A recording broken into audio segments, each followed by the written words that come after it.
안녕하세요. 고3 수험생부를 담당하는 소문수 목사입니다. 오늘은 10월 9일 신명기 19장 1절에서부터 14절 실수에도 솟아날 구멍이 있다의 제목의 큐티를 저와 함께 나누도록 하겠습니다. 오늘 본문의 말씀이 좀 긴데요. 저는 1절부터 3절까지 그리고 13절과 14절을 읽도록 하겠습니다. 여러분은 잠시 영상을 멈추고 1절부터 14절까지 천천히 3번을 한번 읽어보면 어떨까요? 내 하나님 여호와께서 이 여러 민족을 멸절하시고 내 하나님 여호와께서 그 땅을 내게 주심으로 내가 그것을 받고 그들의 성읍과 가옥에 거주할 때에 내 하나님 여호와께서 내게 기업으로 주신 땅 가운데에서 새 성읍을 너를 위하여 구별하고 내 하나님 여호와께서 내게 기업으로 주시는 땅 전체를 세 구역으로 나누어 길을 닫고 모든 살인자를 그 성읍으로 도피하게 하라. 13절입니다. 내 눈이 그를 긍휼히 여기지 말고 무죄한 피를 흘린 죄를 이스라엘에서 제하라. 그리하면 내게 복이 있으리라. 내 하나님 여호와께서 내게 주어 차지하게 하시는 땅, 곧 내 소유가 된 기업의 땅에서 조상이 정한 내 이웃의 경계표를 옮기지 말지니라. 오늘은 하나님께서 모세를 통하여서 이제 곧 점령하게 될 땅, 가나안 땅에 도피성을 만들라는 명령을 허락하십니다.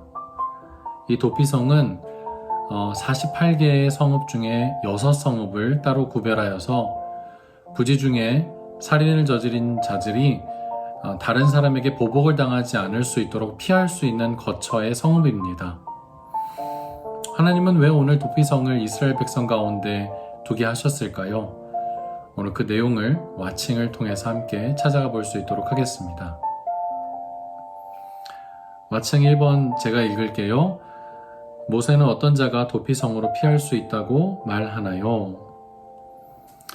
오늘 4절의 말씀을 보니까 도피성으로 피할 수 있는 자는 본래 원한 없이 부지 중에 그의 이웃을 죽여서 살인한 자가 피할 수 있는 성읍이었습니다. 그렇다면 살인을 한 모든 자가 다 도피성으로 피하기만 하면 벌을 면할 수 있었을까요? 오늘 이번의 내용을 보니까 이런 질문이 있습니다. 모세는 고의로 살인한 자가 도피성으로 피하면 어떻게 하라고 명령하나요?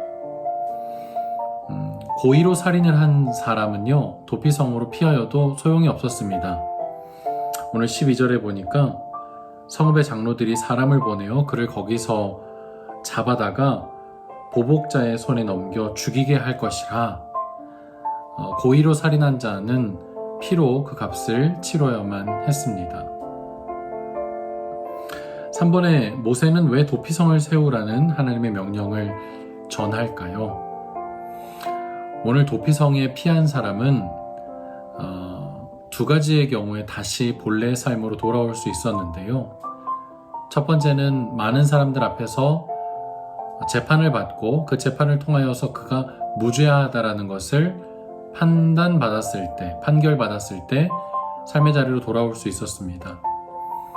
두 번째는 그 당시에 대제사장이 죽고 나면 그 대제사장이 남아있는 모든 도피성에 있는 사람들의 죄를 짊어지고 죽었다 생각하여 그 대제사장이 죽고 난 이후에는 사람들이 자신의 집으로 돌아갈 수가 있었습니다. 오늘 도피성은 신약의 예수 그리스도를 상징합니다. 왜냐하면 예수님께서는 모든 인류의 죄를 자신의 몸에 짊어지시고 십자가에 달려 돌아가심으로 그 죄를 속죄하셨기 때문입니다. 도피성에 피한 사람들이 당시에 대제사장이 죽었을 때의 죄가 사하여진 것처럼 오늘 신약에는 예수 그리스도께서 그 죄를 담당하셔서 죄를 없게 하신 것이지요. 그러니 구약의 도피성은 신약의 예수님을 예표하고 모형하는 상징이라고 말할 수가 있습니다. 사랑하는 여러분, 오늘 우리도 역시 살인하진 않지만 예수님에게로 피하여 안식을 취하고 우리의 죄의 문제를 해결할 수가 있습니다. 오늘 그런 마음을 가지고 우리에게 또 내가 은밀하게 짓고 있는 죄는 없는지, 도피성으로 피하여 예수님의 은혜에 힘입어 해결해야 할 죄는 없는지 함께 생각해 보면 좋겠습니다. 띵킹을 제가 한번 읽어보도록 하겠습니다. 모세는 실수로 사람을 죽인 자를 위해 도피성을 만들라는 하나님의 말씀을 전합니다. 이는 그들이 보복자에 의해 죽임을 당하지 않게 하기 위한 하나님의 배려입니다. 그러나 도피성에 온 모든 살인자를 보호하는 것은 아닙니다. 의도적으로 살인한 자가 있다면 그는 보복자에게 넘겨 죄에 합당한 처벌을 받게 했습니다. 도피성은 예수님을 생각나게 합니다. 죽을 수밖에 없는 나를 위해 예수님께서 십자가에서 죽으심으로 내 죄가 용서받고 예수님만 믿으면 구원에 이를 수 있기 때문입니다. 사랑으로 나를 구원하신 하나님께 감사하는 주님의 제자가 되길 바랍니다.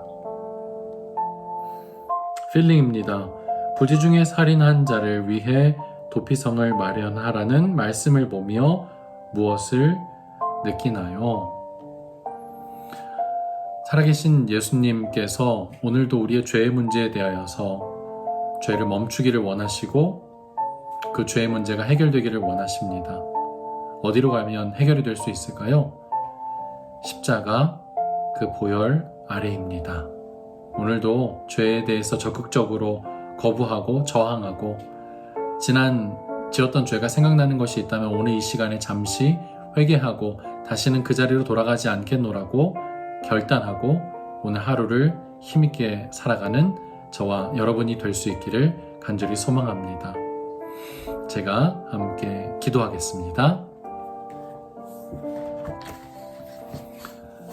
사랑이 많으신 하나님 아버지, 오늘 구약의 6성읍을 구별하여 도피성을 만드시고 그 도피성으로 피하는 자들을 건지시고 구원하시며 또한 그들에게 무죄한 피를 흘리지 않게 하기 위해서 이러한 제도를 마련하시고 또 그것이 신약으로 넘어와 예수 그리스도의 십자가를 예표하는 모형이 되게 하시니 감사합니다. 오늘 우리도 우리의 죄를 가지고 십자가 아래로 나아가게 하시고 죄에 대해서 적극적으로 싸우게 하시며 다시는 그 죄의 자리에 서지 않을 수 있도록 성령 하나님 우리에게 용기와 힘을 허락하여 주시옵소서. 오늘 우리 시대의 도피성인 예수님을 우리의 마음에 다시 한번 모시고 그 은혜 아래에서 다시는 죄를 짓지 않기로 또 죄와 멀리 살아가기로 소망하며 결단하고 오늘 하루를 주님과 동행하는 우리 모두가 되게 하여 주시옵소서. 감사드리며 예수님의 이름으로 기도하옵나이다. 아멘. 오늘도 주의 은혜 가운데 힘있게 사는 여러분이 될 수 있기를 바랍니다.